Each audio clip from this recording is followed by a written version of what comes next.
Thank you and welcome to the show this morning.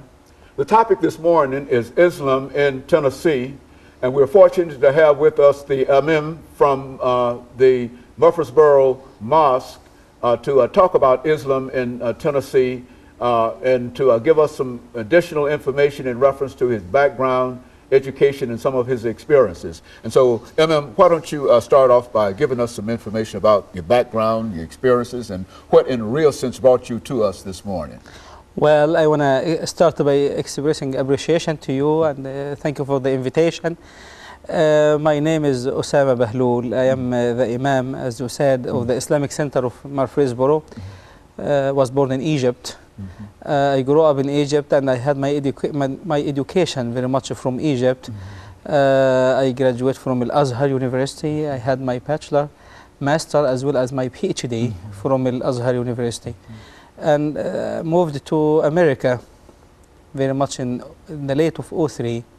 I came to America because people want to see America. Everyone elsewhere very much looking up to America. I came to Texas and I got married from Texas actually. My Ivy from Texas, my wife. And we had a really nice time in Texas. We decided to move to Tennessee because we thought Texas has two seasons, hot and hotter. Okay, very good. And we came to Tennessee and we've been here for now almost 3 years. Yeah. And so you find Tennessee a good state to live in, and it's not as hot as Texas, you don't believe?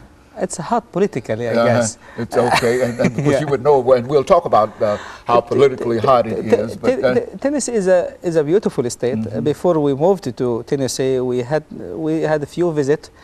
Well, Ivy and we came with our daughter Jana to see the state, and we really liked the four seasons in Tennessee. While you enjoy a little bit of cold, and you can have some hot in the summer, and we have wonderful spring and fall in Tennessee.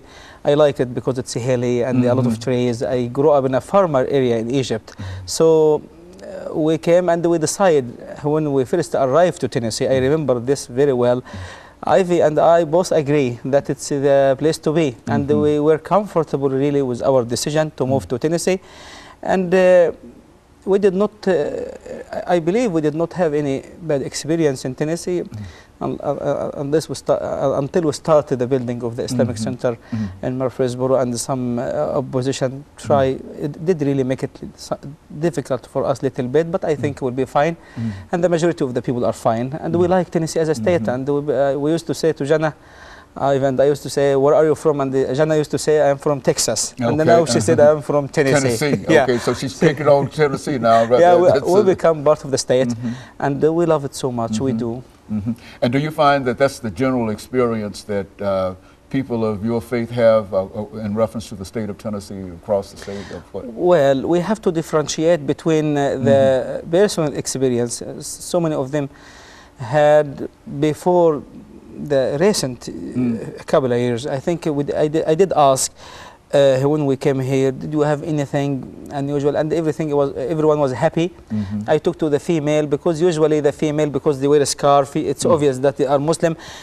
I don't think we heard any complaint from any one of them. Well, recently we heard a lot of complaint, and because some people really make it a big deal, and yes, I think some Muslims are going through difficulty in Tennessee. Yes, they do. In Tennessee, and of course, what we'd like to do today, and that's what we're trying to do now, is to shed some light in reference to. I think it's important for all of us to get to know each other. This is why I like such a program, to get rid of any stereotype, because people can look to you and assume that you have a specific character or ideology, but when they get to know you, they will find a completely different person. When sometimes people look to me with this kind of look, and people hear an accent, and they feel like they know the Muslims are people coming from elsewhere. Well, sitting together and opening dialogue, it is, I believe it's the only way for all of us to get to know each other, and I believe we will realize all that we are people. We have very much the same interest. We want to raise our family, and we want to have a nice life. We want to enjoy traveling, and we want to have nice vacation with our kids. Human being, all Muslim, Christian, Jewish, Hindu, or any other, they share the same interests very well. I think the way to get rid of any stereotype, to get to know each other through visit, talk, any sort of communication. And you think that interactions like we're having here now is very helpful for not only for you, but for other, for Americans, other individuals as well. America is a so special country. You've been in America, you grew up in America, probably you traveled a little bit, but for someone like me, I was born in the Middle East. I traveled through Europe very much. And America is a very unique country. America it's a place for everyone. I mean, let me take this first commercial break and then we'll be back. And Go we'll ahead. be back with our order following this very, very short commercial break.